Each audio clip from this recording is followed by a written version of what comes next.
So Vincent Biron, who comes to us from the Lido, from Venice, Yes. directly to Toronto. Congratulations on first of all submitting and being lucky enough to be found in the Critics Week, which what I was saying before. It's a needle in the haystack process. What was the programmers for this section in Venice? What was their rapport with the film? Yeah, why did they choose this film? I think they saw it as a statement, both as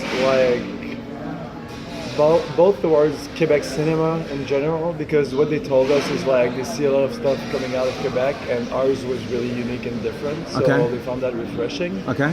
And also as a statement, because I've been talking with that programmer from Critics Week, and he was like, "It's wonderful because your movie is so in love with cinema, and and he was asking me where my heart lies. Does it lie in Bellatar or in Bloodsport?" And I was like, "It really lies in cinema. My heart is just in love with film, and I don't see a hierarchy in my love of film that's vertical. It's an horizontal thing." And that's what they liked in it, and programming it was a statement for them, because they have a really serious program, and having a crazy comedy that's in love with film, and that's not just a comedy, but as also a cultural background in film, was kind of a given for them to choose it. I get a sense that this is autobiographical. The prank. The name of the film is Prank. There's pranks in there. I could very much see how you could have said, "Oh, I did this in my youth," or "I heard about this story."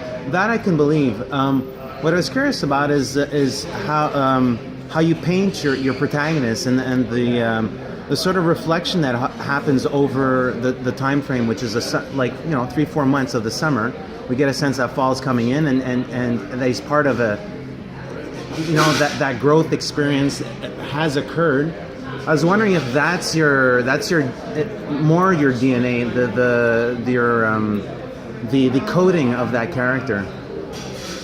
It is largely autobiographical in spirit, I would say, more than in specifics.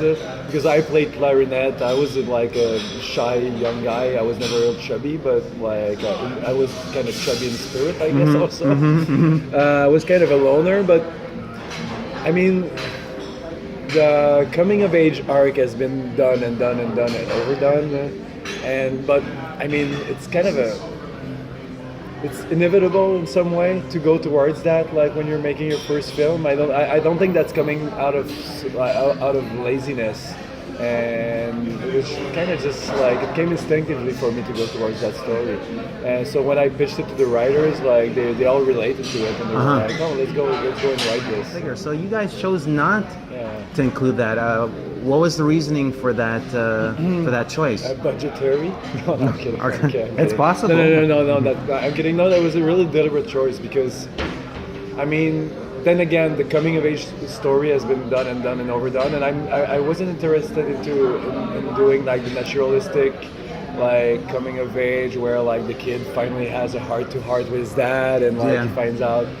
I mean, I would have cast Nick Offerman, I guess, if I had done that, but I don't know, I just wanted to do something different, and having those kids be insular in some way, was kind of funnier and more representative of what I lived through, because you're saying, when you think back about your experiences as a teenager, I think back on it as a really insular experience. Exactly. With my friends and my parents being kind of in the background, and and also, but I also because in kids, Larry Clark does that. The kids are really into their own thing, but there's traces of their parents, and that's kind of a statement about how parents are distantiated. And there's just that disconnect. Yeah, that disconnect between parents and kids. But I wanted to stay away from being judgmental as much as possible. So that's why we decided to not include that, because it felt to me more interesting and different. Because I have this obsession of not doing what's been done before. I mean, it is a coming-of-age story, but I think we made something unique in that regards, that we kind of strayed away exactly from the Lynn Ramsey influence like long lens shots, slow motion, Yeah, like yeah. electronic music coming of age, because that's been overdone. But the crazy coming of age, really vulgar, like really foul mouthed, like in Quebec at least, Yeah. has never been done Exactly. like, in that way. And Yeah. that's why I think like I'm proud of the film in that regard. Was it, going back to perhaps the you do have like we'll call it painterly homages to films of really good. my Can I use that? yes, of course, to my yesteryear. So like I don't want to give too much away, but you know, Predator is mentioned, Bloodsport, the obvious ones. And I found interesting about every single one of those films. And I think there's a line of dialogue in it. Is you mention that there's always one man standing at the end of that, and it ties in perfectly with the character, the DNA of the character that he created, because he has to fight off his own personal demons, but he's also fighting off influences from this group of kids, which more or less works for him. I was wondering if that was a deliberate choice on your part. It was totally deliberate. Okay. Because also every time we reference those, like he's telling one of the characters is telling like about movies he's seen and that he really likes, and he always tells about the final battle scene. Yeah. So of course we like when we wrote that, it was all about setting up the final thing and how Steffi would have to break away from that group to finally become somebody, because some people have told me that the ending was sour a little bit, and it is in some way, but I see it as necessary for him, like to go through that development, because we all been through that experience where we make some new friends and then we realize that it was like just not a good fit, and when we break away from that, that's where we grow, and that's where we become this new person. Yeah, I think everything leading up to that informs him about how he centers himself or in that universe, and the final act, if you will, does more than inform him. It confirms the choice that he's about to make. So yeah, okay, perhaps I'll agree with that, but I think it's a much more bolder final prank, if you want to call it that. And it's also a prank on the audience. That's one thing that we did also. Like it was kind of the guiding principle when we were writing the screenplay was, let's prank the audience as much as we can, like because like every time we're going in a direction, we're trying to swerve away from it as quickly as possible. So it was kind of fun to mix it up and like have that narrative, like that's really heartfelt narrative, and then have this other meta level like to the screenplay that like is actually just playing with like the screenplay rules, if I may say.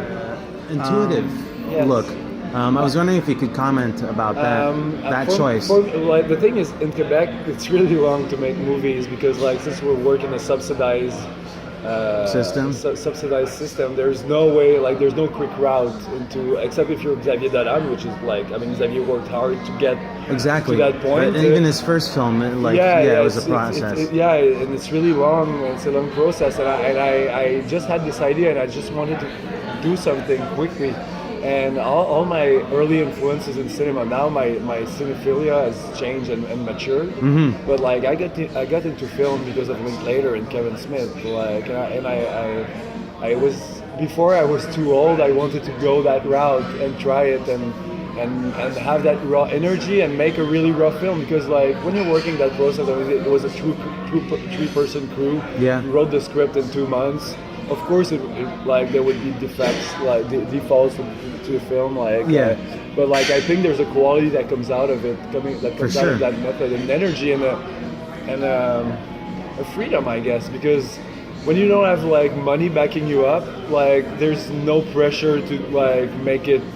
Like for the first time in a long time, I wasn't obsessed about what would happen next with the film. Great. And I surrounded myself by people that, whenever that happened, like the few times that this happened, they would slap me behind the head and go like, "Hey man, we're just making a movie and like trying to tell a story, so snap out of it." Yeah. So, and that's really refreshing, because festivals and awards have become so important in this business that sometimes we lose the side of what it's all about. It's about just like being a film set with actors and telling a story, and that's the essence of cinema. It is the essence. Well, thank you very much for this portrait. I'm gonna look forward going backwards in time and seeing your short films. I think there's a it speaks to me how your characters interact, and so I'm looking forward to checking that out, and hopefully Bellatar could see your see Prank. That would be my dream, actually, but I don't think he'd like it. I mean, I shouldn't be speculating. Exactly, he's in retirement. Maybe he's like branching into other things. He's backtracking and looking at all those Judd Apatow pictures. Yeah, exactly. Now. Cool. Well, thank you very much, Vincent. I appreciate your time.